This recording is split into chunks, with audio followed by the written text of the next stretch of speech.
Tu n'es pas un épo, tes parents ne travaillent pas dans la culture, mais tu veux quand même vivre de ta création. Tu débutes dans l'art et tu sais que le réseau c'est très important, mais tu sais pas comment t'y prendre. Tu as regardé notre vidéo sur le réseau partie 1 et tu veux connaître nos conseils pratiques. Tu es au bon endroit, tu es à l'usine à merveille.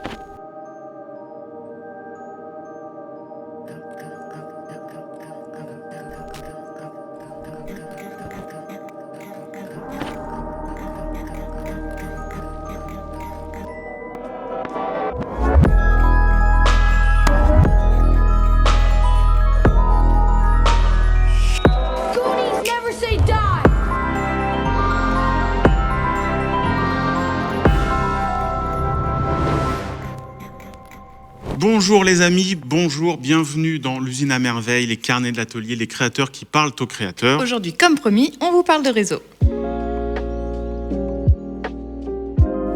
Pour ceux qui ne se seraient pas rencardés sur le réseau, on en a fait un premier épisode de cette chaîne que vous pouvez visualiser en cliquant sur le lien, sur ce lien.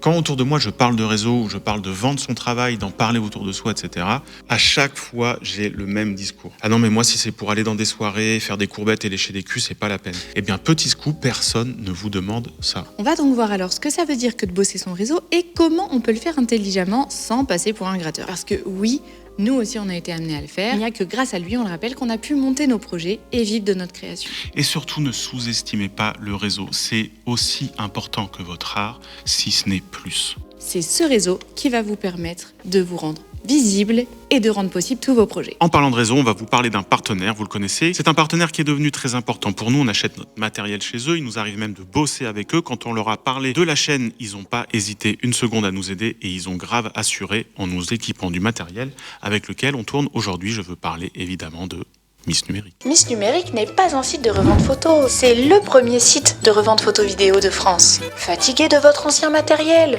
Foncez sur leur site et faites vos emplettes parmi le plus grand choix de produits. Grâce au code LETURC, vous pourrez aussi soutenir la chaîne. En parlant du turc, n'hésitez pas à aller sur notre site leturkshop.com, une autre manière de nous soutenir. Des tirages limités disponibles en 3 formats. Marre de lire des livres avec des mots? Les nôtres n'ont que des images. De belles photographies entièrement fabriquées à l'atelier.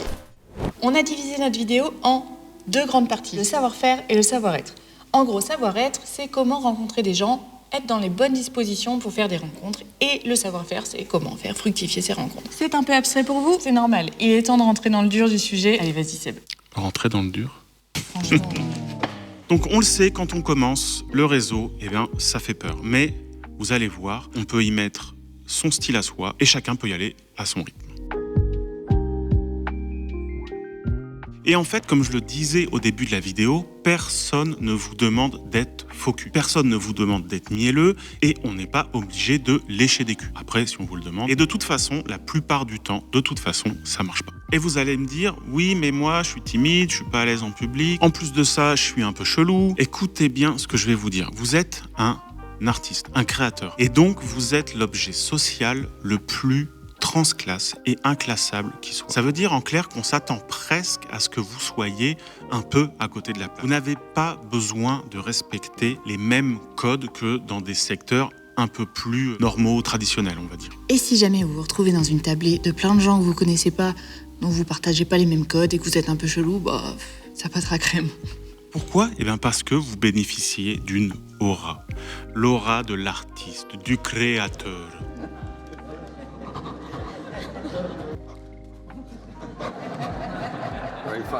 N'en jouez pas, n'en abusez pas. Il faut avouer que ça vous donne un avantage par rapport à d'autres gens issus de milieux plus normaux. On va dire que vous pouvez sociabiliser en étant complètement vous-même et que vous devez être vous-même.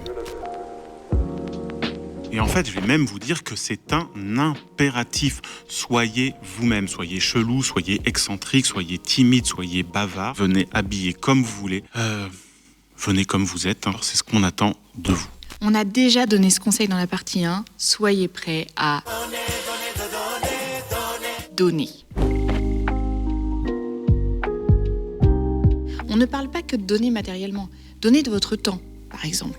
Mais surtout, donnez de votre écoute. Écoutez les gens. C'est quelque chose qui se perd, notamment avec la baisse de la concentration générale, dont moi aussi je fais partie, plus personne ne s'écoute. Soyez attentif à n'importe qui que vous rencontrez. Déjà parce que c'est la base de la politesse, et ensuite parce que personne n'aime parler dans le vide. Personne ne souhaitera vous parler. Limitez aussi le temps où vous parlez de vous. Vous n'êtes pas psy, vous n'avez pas à vous taire du début à la fin, mais laissez l'autre parler. L'autre règle, c'est qu'il faut que ce soit sincère, évidemment. Je sais, je vous vois, et une partie d'entre vous oscille sans doute entre l'ours qui hiberne et Cillian Murphy en pleine interview. Mais sans vous vexer, car le but de cette chaîne c'est d'être bienveillant, ne vous étonnez pas que les gens ne vous aiment pas si vous n'aimez pas les gens. En gros, désolé de vous le dire, mais si vous voulez vivre de la création, il va falloir jouer le jeu un minimum. Donc ça veut dire quand même que cette vidéo s'adresse à ceux qui ont un minimum de considération pour le genre humain. Et pour ça, j'ai une petite lecture à vous conseiller. Je sais, le titre est complètement putaclic, ça s'appelle « Comment se faire des amis » de Dale Carnegie. Ce gars-là est le père du management en entreprise, donc il a évidemment donné tout le bullshit qu'on connaît aujourd'hui. Je l'ai lu au lycée. Et en fait, au-delà de son titre un peu racoleur, ce bouquin est bourré de petits conseils pratiques, hyper intelligents. Vraiment, je vous conseille de jeter un petit coup d'œil. En gros, le livre, il dit « Intéresse-toi vraiment aux gens ». Et si le gars, il est fan de Pokémon, bah tu lui parles de Pokémon. Si le gars, il est fan de Francky Vincent, bah tu lui parles de Pokémon. Bref, il faut être capable de donner une attention sincère aux autres. Et il faut donner à tout le monde, pas qu'aux gens que tu considères importants. Il faut te dire que le réseau, ça commence par les petites mains. Vous savez, parfois, le mec qui te vend des guitares, il peut avoir le numéro de Mick Jagger, on ne sait jamais, ça peut. Vous ne pouvez pas savoir à quel point ce qu'on appelle les petites mains dans tous les milieux de la culture sont importants et font parfois la pluie et le beau temps. Et en fait, comme on l'a dit dans la vidéo précédente, ce réseau est hyper accessible. Il est constitué de gens que tu peux rencontrer très facilement. C'est lui qui va te permettre d'accéder à la strate du dessus. L'horizontal va te donner accès au vertical. Et par principe, de toute façon, fais comme Obama qui salue le gars qui fait le ménage et sois sympa avec tout le monde. C'est la base. Parfois, même souvent en masterclass, je croise des jeunes photographes. Ils ont 22 balais et ils me disent « Oh, j'en peux plus, j'ai envie d'abandonner, c'est trop long, c'est trop dur, j'y arrive pas. » Ce qui m'amène à un autre conseil, la patience. Et oui les amis, se faire du réseau, c'est long. C'est long parce que ça demande de la confiance, ça demande de monter des projets, de finir ces projets et peut-être aussi quelques victoires communes. Bref, armez-vous de patience et ne vous dites pas que tout va marcher en quelques mois. Et oui, le savoir-être est important, savoir se comporter, etc., etc. Mais il faut aussi un petit peu de savoir-faire, qui concerne cette fois-ci ton projet, comment tu le présentes et comment tu le rends visible.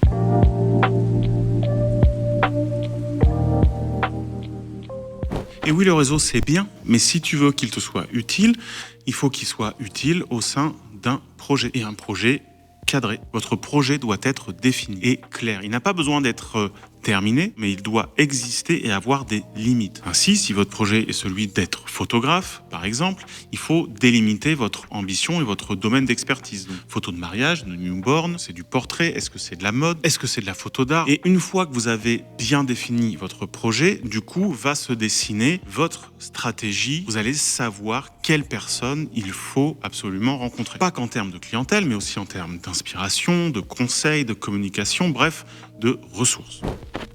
Et si vous manquez d'idées, j'ai une petite astuce. Vous prenez quelqu'un qui a la même ligne artistique que la vôtre, quelqu'un qui fait à peu près la même chose que vous, et vous regardez de qui il s'entoure, quelle galerie il va voir, dans quelle salle de concert il a joué, dans quel magazine on a parlé de lui. Bref, inspirez-vous des parcours concrets d'artistes qui vous ressemblent.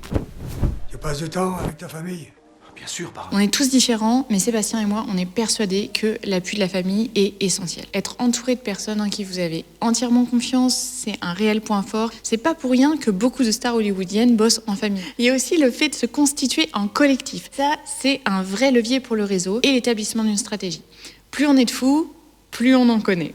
En gros, 1. On définit son projet. 2. On définit une stratégie. 3. On prend contact avec des gens qui nous ressemblent. Et au fur et à mesure de tout cela, on rencontre de plus en plus de personnes avec qui on entretient des liens professionnels qui vont rendre le projet possible. Et après tout ça, truc hyper important, on se rend visible.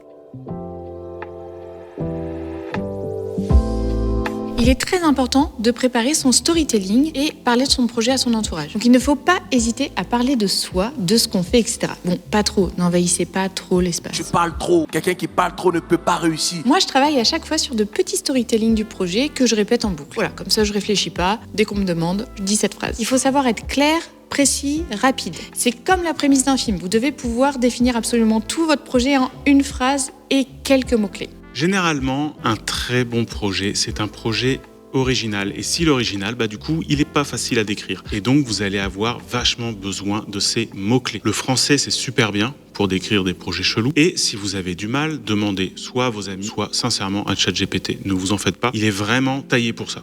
Il faut aussi vous préparer un réseau social clair. Alors ne pensez pas qu'à Instagram ou TikTok. LinkedIn est super efficace pour le travail. Et attention, les réseaux sociaux, dont Insta, ne remplacent pas tout. Privilégiez le présentiel. La visibilité n'est pas que virtuelle. Justement, ça a vraiment ses limites. Pouvoir rencontrer des personnes du même milieu que le vôtre dans des événements, que ce soit des salons, des vernissages, etc., c'est vraiment essentiel. Ça permet surtout des coups de pouce, des boosts au moral, l'apprentissage de codes de votre discipline, et en plus parfois, il y a du très bon champagne. Alors, l'évolution de ce réseau, il va évidemment dépendre du chemin que vous voulez pour votre carrière et votre création, et que ce soit institutionnel ou alors dans le grand public et du coup les structures privées, vous allez forcément avoir une liste de gens à contacter, de gens qui sont souvent dans des places importantes et qui sont loin de votre réseau d'origine. Alors comme on vous l'a dit, faites tout déjà pour rencontrer ces personnes en vrai et saisissez tous les prétextes, les showcases, les expos, les conventions, etc.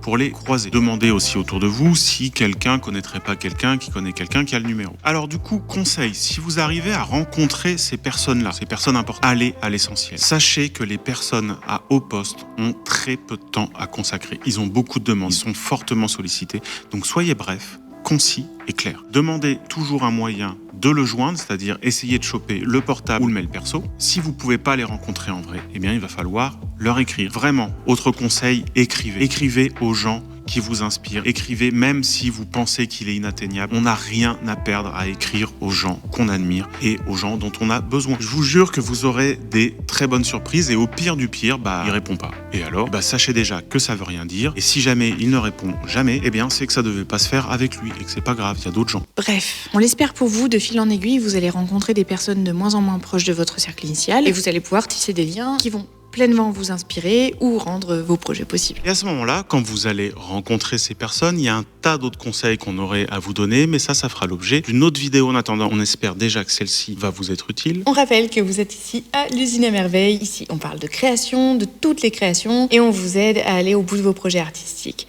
S'il y a des sujets qui vous intéressent, n'oubliez pas de nous les mettre en commentaire. Ce sera lu, c'est promis. Et même si vous n'avez pas d'idée de sujet, mais que vous aimez ce qu'on fait et que vous trouvez ça important, eh bien n'hésitez pas à liker, commenter, partager, abonnez-vous. C'était l'Usine à Merveille, les créateurs qui parlent aux créateurs. On vous souhaite d'être inspirés et motivés. Salut les amis.